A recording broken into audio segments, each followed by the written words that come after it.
क्या आप इन बातों में विश्वास करते हैं कि टाइम ट्रेवल जैसी चीज़ भी इस दुनिया में है? तो आज हम आपको समय यात्रा यानी टाइम ट्रेवल से जुड़ी एक ऐसी ही सत्य घटना के बारे में बताएंगे। तो आइए जान लेते हैं।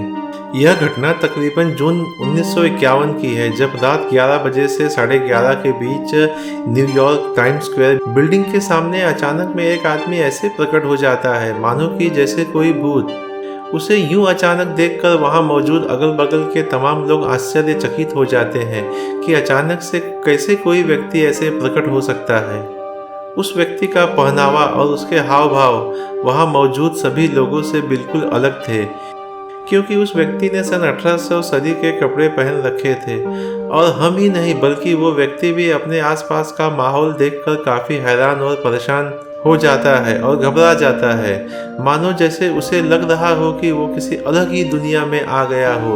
इस बीच वो कुछ समझ पाए तभी उसकी तरफ एक टैक्सी बड़ी ही तेज रफ्तार से आती है और उसकी उस दुर्घटना में दुखद मौत हो जाती है।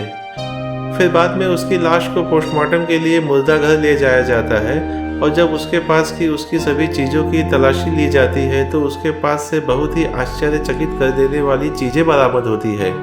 उन सभी चीज़ों में एक सबसे खास चीज़ भी थी और वो था एक तांबे का टोकन, एक ऐसा बिल जिस पर घोड़े के तबेले के नाम और पता लिखा हुआ था।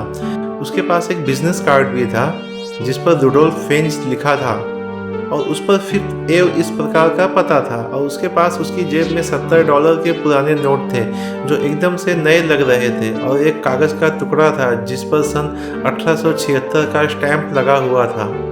उसके पास से बरामद वह सभी चीज़ें पुरानी होकर भी बिल्कुल नई लग रही थी। उसे देखने पर ऐसा व्यतीत हो रहा था कि उस व्यक्ति की उम्र लगभग 27 से 30 वर्ष के बीच रही होगी। ये सभी रहस्यमय चीज़ों को देखकर वहाँ के सभी पुलिस अधिकारी भी हैरान और परेशान हो जाते हैं। और फिर इस घटना की सत्यता को जानने के लिए न्यूयॉर्क पुलिस ने इस केस की इन्वेस्टिगेशन के लिए उस समय के सबसे जाने माने तेज तर्राक अधिकारी कैप्टन रिम को चुना, जो कि न्यूयॉर्क पुलिस में गुमशुदा लोगों की तलाश वाले डिपार्टमेंट में काम करते थे। कैप्टन रिम को आदेश मिलते ही वो अपने काम में जी जान से लग गए।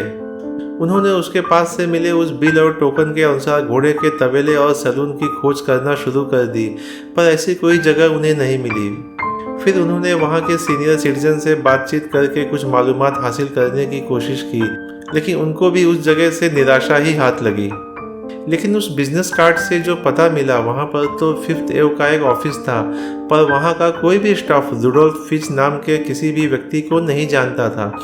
इसलिए अब उसके पास मिले बिजनेस कार्ड से ही उसे रुडोल्फ फिंच के नाम से ही जाना जाने लगा। फिर कुछ दिनों बाद कैप्टन रिम को एक टेलीफोन डायरी मिली। उस डायरी में नाम था रुडोल्फ फिंच जूनियर और ये टेलीफोन डायरी सन 1939 की थी। और फिर कैप्टन रिम जल्द से जल्द उस पते पर गए, पर वहां जाके पता चला कि रुडोल्फ फिंच जूनियर की मौत तो बीते 5 साल पहले ही हो चुकी थी। रुडोल्फ फिंच की मौत के बाद उसकी विधवा पत्नी फ्लोरिडा में रहती है।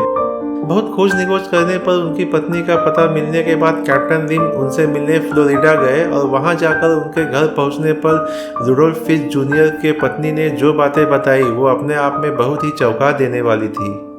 कुछ देर बाद पूछताछ करने पर उनकी विधवा पत्नी ने उन्हें यह बताया कि रुडोल्फ फिंच सीनियर ये व्यक्ति रुडोल्फ फिंच जूनियर के पिता हैं। एक दिन शाम को वो सड़क पर घूमने गए थे। उसके बाद ना ही वो कभी घर आए और ना ही उनको तब से किसी ने देखा।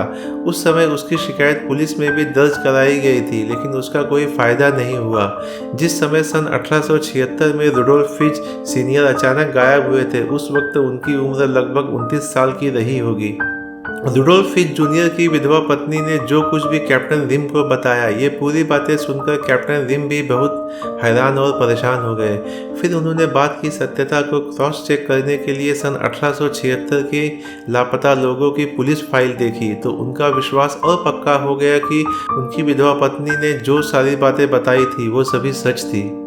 उस गुमशुदा लोगों की फाइल में जिस व्यक्ति का हुलिया और वेशभूषा का वर्णन किया गया था वो ठीक उसी तरह से उस व्यक्ति से 100% मेल खा रहा था जिसकी उस सड़क हादसे में मौत हो गई थी। अंततः अब इस कहानी से यही निष्कर्ष निकलता है कि रुडोल्फ फिंच ये व्यक्ति अचानक टाइम ट्रेवल करके अपने समय से 75 साल आगे भविष्य में आ गए थे, परंतु दुर्भाग्यवश वो मौजूदा समय के हालात को कुछ समझ पाए उसके पहले ही उनकी उस सड़क हादसे में दुखद मौत हो जाती है। इसलिए यह अब तक की दुनिया की सबसे बड़ी समय यात्रा यानी टाइम ट्रेवल की घटना मानी जाती है और तभी से रुडोल्फ फिंच को एक टाइम ट्रेवलर माना जाता है जो अपने समय से अचानक टाइम ट्रेवल करके भविष्य में 75 साल आगे आ जाता है। इसलिए मुझे उम्मीद है कि आपको इस टाइम ट्रेवल के विषय में पूरी जानकारी इस वीडियो से मिल गई होगी और आपका इस कहानी को लेकर क्या ख्याल है हमें कमेंट करके ज़रूर बताइए। इतनी अद्भुत और रोचक जानकारी अपने दोस्तों के साथ अवश्य शेयर करें। धन्यवाद।